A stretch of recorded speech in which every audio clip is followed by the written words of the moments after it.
So I know you can't tell, but you're looking at a new and improved version of me today because I just finished the Canadian government's online ethics course. And so my capacity to manifest ethical behavior has been improved by an immeasurable amount.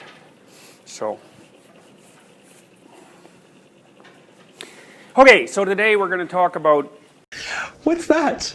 It's a plague doctor mask. A what doctor mask? Plague. Plague doctor.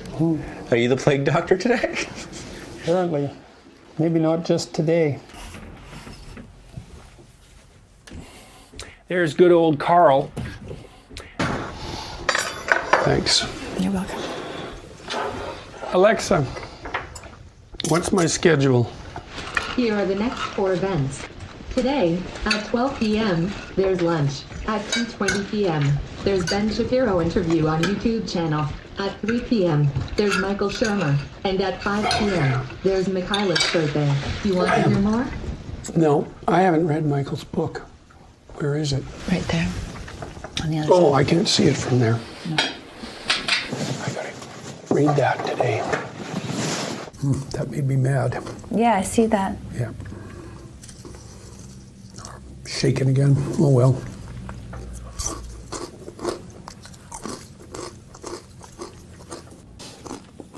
Did you want to drink a juice? Yeah. Thanks. Some tea would be nice. You're getting juice. Okay. Here's a quote. Man is a blind, witless, lowbrow, anthropocentric clod who inflicts lesions on the earth.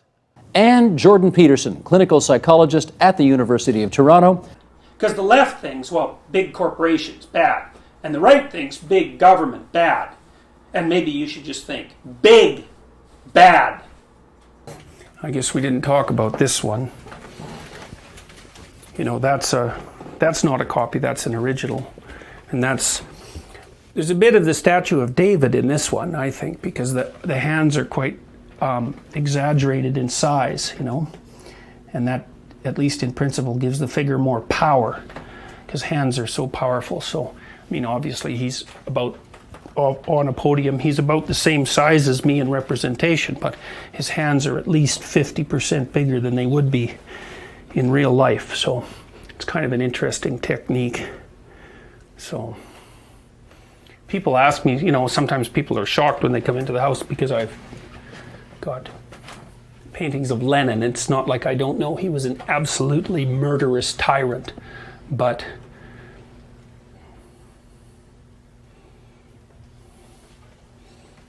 I want to understand it. How do you smile? Like this? Well, maybe less ugly, but, you know. Well, when I'm not depressed, I don't feel depressed at all, but when I'm depressed, I feel depressed. Without its unique authority, and perhaps without the trappings of that authority, the university lies helpless in the face of the ever-encroaching corporate ethos.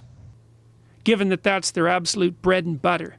You know, there's still people who debate about the existence of IQ, but they're called fools, fundamentally. Are you creative? See my socks? Yeah, no. That wasn't you, that was Van Gogh. Yeah, but I picked them out. Actually, my wife picked them out, but I'll wear them. Yes, I'm creative. Jordan, you wanted to say? No, I can't remember what I was going to say. Okay. You never get away with anything. And, you know, it's written in a big book in the sky. Well, you know, that's a pretty funny metaphor, but, like, it's karma, and I believe it. Jesse Cook, nice to meet you. Jesse. You have helped me through a lot of mental shit in the past month, and I just I'm glad to hear that. What sort of thing? Just going through some depression, anxiety issues. My life was out of order, and, you know, your lectures just gave me, like, a bit of space to work myself through, you know. Good. Yeah, I don't know how to explain it. You explained it. Yeah. That's fine. Yeah, man. Because other people aren't the problem. You're the problem.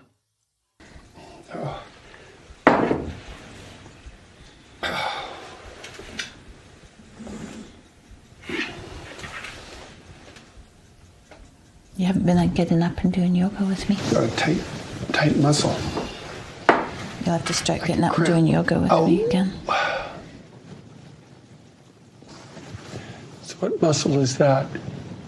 Runs down my back.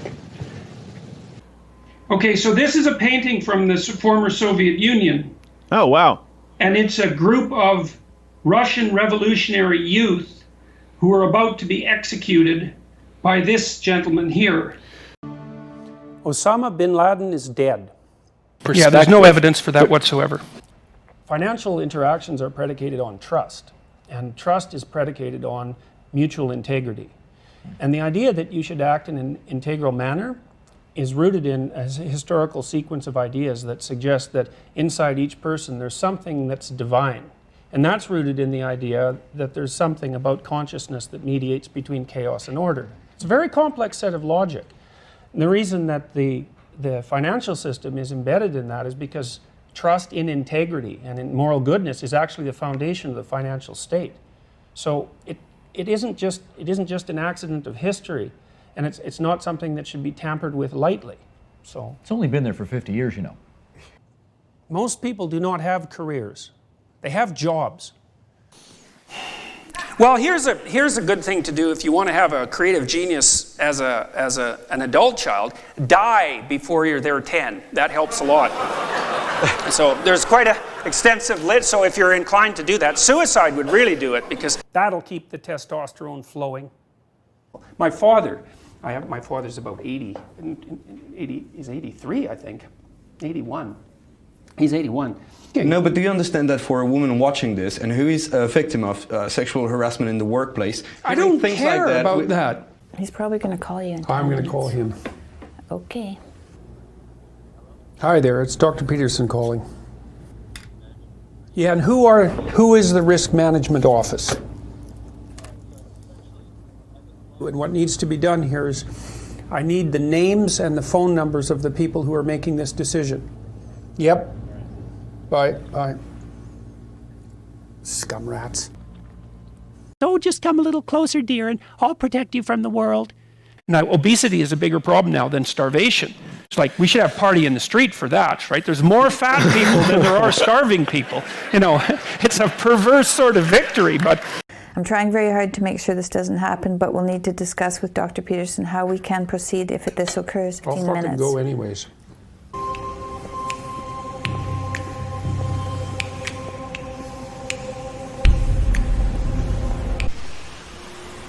The lobster. Tell us about the lobster.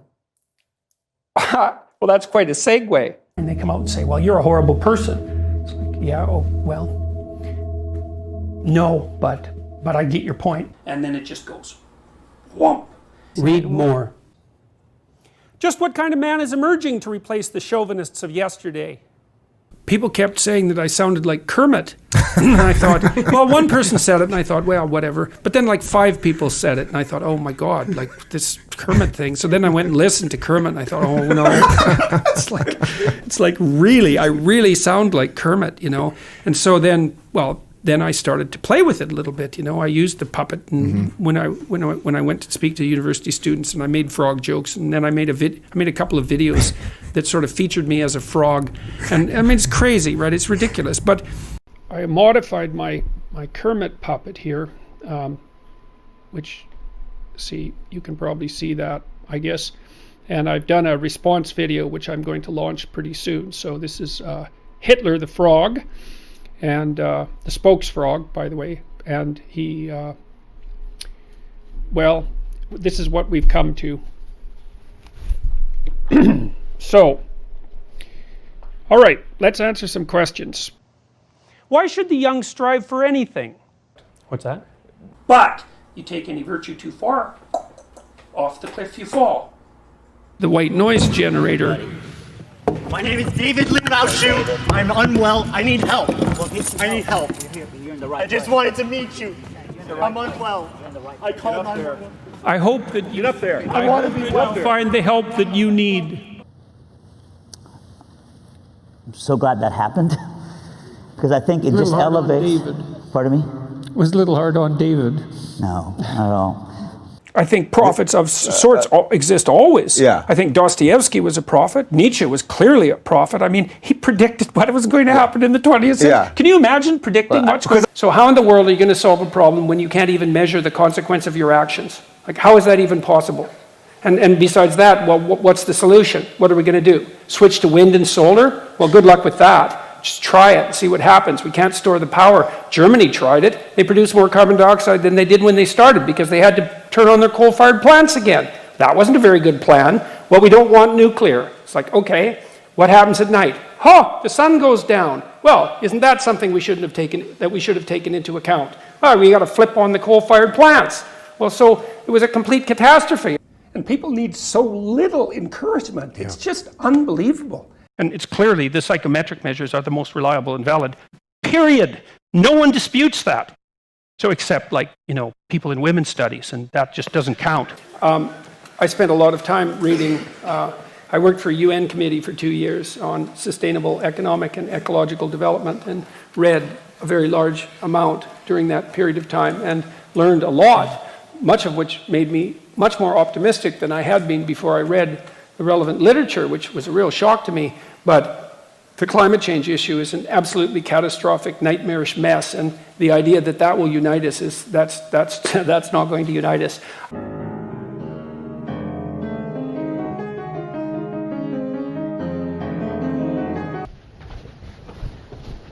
Oh, shit.